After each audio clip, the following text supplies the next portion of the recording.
Di sebuah desa kecil di Jawa Tengah, hiduplah seorang wanita tua bernama Bu Saroh. Ia tinggal sendirian di rumah kayu sederhana, dikelilingi kebun pisang dan suara azan yang selalu membuat hatinya tenang. Sehari-harinya, Bu Saroh berjualan gorengan di depan rumah dan sesekali membantu tetangga mencuci pakaian demi menambah penghasilan. Suaminya sudah lama meninggal. Anaknya, Fikri, satu-satunya kebanggaannya, kini tinggal di kota besar bersama istrinya yang cantik dan modern. Fikri dulu anak baik, selalu mencium tangan ibunya sebelum berangkat sekolah, rajin syalat, dan suka membantu warga. Tapi setelah lulus kuliah dan menikah dengan wanita kota, perlahan ia berubah. Kontaknya dengan Bu Saroh makin jarang, telepon jarang diangkat, pesan hanya dibalas singkat. Jika ditanya, alasannya selalu sibuk. Tetangga mulai melihat Bu Saroh sering termenung sendirian sambil memeluk foto Fikri kecil. Tapi ia tak pernah mengeluh. Bahkan saat sakit demam tinggi, ia masih berkata, yang penting Fikri sehat di sana. Hingga suatu hari, Bu Saroh menerima kabar bahwa ia akan segera diangkat sebagai penerima bantuan rumah layak huni. Bahagianya bukan main. Tapi bukan karena rumah, melainkan karena ingin Fikri datang dan melihat bahwa ibunya tak lagi tinggal di rumah reyot. Fikri pasti bangga kalau lihat rumah baru ibu, ucapnya sembari menahan batuk. Sayangnya, kebahagiaan itu tak bertahan lama. Saat ia menelepon Fikri untuk mengabarkan, telepon tak dijawab. Setelah berkali-kali mencoba, akhirnya Fikri menjawab singkat, "Ibu nggak usah sering-sering telepon. Aku sibuk. Lagian aku sudah ada keluarga sendiri." Hati Bu Saroh remuk, tapi ia tetap istighfar. Mungkin Fikri benar-benar sibuk. Ia tak tahu, sang ibu kini mulai mengalami sesak napas dan sakit kepala terus-menerus. Beberapa minggu setelah percakapan singkat dengan Fikri, kondisi Bu Saroh makin memburuk. Batuknya tak kunjung reda, tubuhnya lemah, dan setiap malam ia hanya bisa terbaring sambil menatap langit-langit rumah. Namun, satu hal terus menggemari hatinya, rindu. Ia rindu mendengar suara Fikri, rindu dipeluk, rindu dipanggil Bu dengan nada manja seperti dulu. Suatu pagi, setelah salat subuh, Bu Saroh memutuskan untuk pergi ke kota. Ia tahu alamat Fikri dari surat lamaran kerja dulu. Dengan uang seadanya dari hasil jualan dan sedikit tabungan, ia nekat naik bus antar kota. Perjalanan terasa lama. Tubuhnya yang renta tak kuat duduk lama. Namun semangatnya untuk bertemu Fikri mengalahkan semua rasa sakit. Sesampainya di kota, Bu Saroh kebingungan. Jalanan ramai, gedung tinggi menjulang, dan orang-orang tampak terburu-buru. Ia bertanya ke sana-sini, hingga akhirnya menemukan kompleks perumahan elit tempat Fikri tinggal. Di depan gerbang, ia dicegat satpam. "Ibu mau kemana?" "Saya ibunya Mas Fikri, mau ketemu anak saya." Satpam itu mengangkat alis, sedikit curiga, tapi melihat wajah Bu Saroh yang polos dan penuh harap, akhirnya dia menelepon Fikri melalui interkom. Tak lama, suara Fikri terdengar, "Ibu, suruh pulang. Jangan buat malu." Bu Saroh yang mendengar itu dari belakang satpam langsung terdiam, matanya berkaca-kaca, tangan gemetar. "Ibu cuma kangen, Fik," bisiknya. Satpam menoleh, bingung. "Maaf, Bu. Tapi beliau bilang tidak bisa menerima tamu, mungkin Ibu bisa pulang dulu." Hati Bu Saroh terasa remuk, tapi ia tidak marah, ia hanya menunduk, mengangguk pelan, lalu berkata lembut, "Baik, Nak. Terima kasih." Langit sore mulai mendung saat ia melangkah pelan menjauhi rumah anak kandungnya sendiri. Ia bingung harus kemana, tak ada saudara di kota, tak ada tempat berlindung.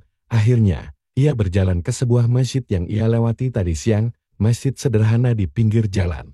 Ia masuk pelan-pelan, duduk di pojok ruangan, memeluk tas kecilnya. Malam itu, ia tidur di masjid. Tak ada yang tahu bahwa malam itu Bu Saroh berdoa sangat lama, bukan minta panjang umur, bukan minta kekayaan. Tapi hanya satu hal, "Ya Allah, kalau aku harus mati di kota ini, matikan aku di tempatmu, di rumahmu." Tangisnya pelan, sajadah di pelukannya basah oleh air mata. Pagi itu, langit kota masih kelabu, udara dingin meresap ke ubun-ubun. Di dalam masjid kecil yang sunyi, Bu Saroh masih duduk di pojok ruangan, wajahnya pucat, tubuhnya menggigil. Tapi ia tetap menegakkan kepala saat azan subuh berkumandang. Dengan tenaga yang tersisa, ia berdiri perlahan, wudhu dengan air dingin, membuat tubuhnya gemetar, tapi bibirnya masih bergetar pelan, melafalkan doa. Selesai salat, ia masih duduk lama di atas sajadah, memandangi mihrab dan mimbar masjid. yang sunyi ya Allah. Jika memang engkau ingin memanggilku hari ini, aku ikhlas, tapi jika boleh, izinkan aku memeluk anakku sekali lagi, itu doa terakhir yang keluar dari hatinya. Tak ada yang tahu bahwa di pagi itu, Bu Saroh sudah dalam kondisi sangat lemah. Sesak napas yang selama ini ditahannya, mulai menghimpit dada, matanya berat, pandangannya buram. Pengurus masjid datang membuka pintu sekitar pukul 6, mereka menemukan Bu Saroh sudah terbaring di pojok ruangan, nafasnya tersengal, mulutnya bergetar, orang-orang berdatangan. Beberapa jemaah berusaha memberi pertolongan, namun kondisinya sudah sangat kritis. Seorang ibu tua di masjid yang suci sedang menghadapi sakaratul maut. Sendirian, tangis mulai pecah dari beberapa ibu-ibu yang mengenal wajah itu ini. Bu Saroh, ya. Ibunya Mas Fikri yang kerja di Jakarta, ya. Beberapa dari mereka mengangguk. Salah satu pengurus masjid menelepon ambulans dan polisi, tapi semuanya terlambat. Bu Saroh meninggal dunia di lantai masjid dalam keadaan sujud. Dengan wajah tenang dan senyum tipis, di saku kecil tasnya ada foto Fikri kecil yang mulai pudar, dan secari kertas doa ya Allah, bahagiakanlah anakku walau aku tak sempat melihatnya lagi. Berita kematian itu cepat tersebar. Banyak warga kampung mengenal Bu Saroh sebagai wanita sabar dan salehah. Tapi yang membuat semua menangis adalah bagaimana ia meninggal. Di lantai masjid, setelah diusir secara halus oleh anak kandungnya sendiri. Pagi itu, Fikri sedang sarapan bersama istrinya, suasana rumah rapi dan mewah. Televisi menyala, tapi tak satu pun yang benar-benar menonton. Tiba-tiba, ponsel Fikri bergetar. Telepon dari nomor tak dikenal. Assalamualaikum, Mas Fikri. Waalaikumsalam. Ya, ini siapa? Saya pengurus Masjid Al-Hikmah. Kami ingin mengabari. Ibu Anda ditemukan meninggal di masjid kami tadi pagi. Fikri terdiam. Di masjid, kok bisa? Ibu Anda datang ke kota kemarin. Katanya ingin menemui Anda. Tapi beliau tidur di masjid karena tidak diterima di rumah Anda. Fikri terkejut. Sendoknya jatuh. Napasnya mulai tak beraturan. Suara dari telepon masih melanjutkan. Kami sudah membawa jenazah ke rumah duka. Jika Mas Fikri berkenan, tolong segera datang. Fikri menjatuhkan ponselnya, istrinya bingung. Kamu kenapa, Mas? Dengan suara gemetar, Fikri menjawab, Ibu. Ibu meninggal di masjid. Wajah istrinya sempat menunjukkan ekspresi tak percaya. Lalu berkata pelan, kamu kan udah bilang ke aku, ibumu itu suka drama, cukup. Fikri berteriak, air matanya jatuh deras. Ia bangkit dari kursi, mengambil kunci mobil, dan berlari. Keluar tanpa sepatah kata pun. Dalam mobil, Fikri menangis seperti anak kecil. Semua kenangan masa kecil bersama ibunya seperti diputar kembali saat ia dipeluk kala sakit, saat ibunya berjalan kaki jauh demi membelikan sepatu baru, saat mereka hanya makan nasi garam tapi tetap tertawa, dan sekarang semua itu tak bisa diulang lagi. Fikri sampai di Masjid Al-Hikmah dengan langkah goyang, wajahnya pucat, matanya bengkak karena tangis tak henti sepanjang perjalanan. Di halaman masjid, beberapa warga dan pengurus tampak sedang mempersiapkan proses pemakaman. Di antara mereka terbaring satu tubuh yang ditutupi kain putih. Ibunya, Fikri, mendekat perlahan, berlutut di samping jenazah, tangannya gemetar saat membuka kain penutup wajah. Begitu wajah itu terlihat, tangisnya pecah. Ibu, maafkan Fikri, Bu. Astagfirullah. Ia menciumi tangan ibunya yang dingin. Semua orang di sekitar hanya terdiam, menyaksikan anak yang dulu tak mau menerima ibunya, kini menangis sejadi-jadinya di depan jasad sang wanita mulia. Seorang ibu tua, tetangga dari kampung, mendekat dan menyerahkan sebuah tas kecil milik Bu Saroh. Ini milik almarhumah, beliau bawa ini kemarin. Isinya cuma baju ganti, obat batuk, dan foto kamu, Nak, sama surat kecil. Fikri membuka surat itu. Tulisan tangan ibunya masih jelas meski goresannya tampak goyah. Fikri, kalau ibu tak sempat bertemu kamu, jangan marah ya. Ibu hanya ingin melihat kamu bahagia. Ibu rindu kamu. Nak, ibu tahu mungkin kamu malu punya ibu seperti ibu yang cuma tukang cuci. Tapi ibu bangga punya anak secerdas kamu. Semoga Allah selalu jaga kamu. Ibu selalu doakan kamu setiap malam. Walau kamu lupa, ibu nggak akan pernah berhenti menyayangimu.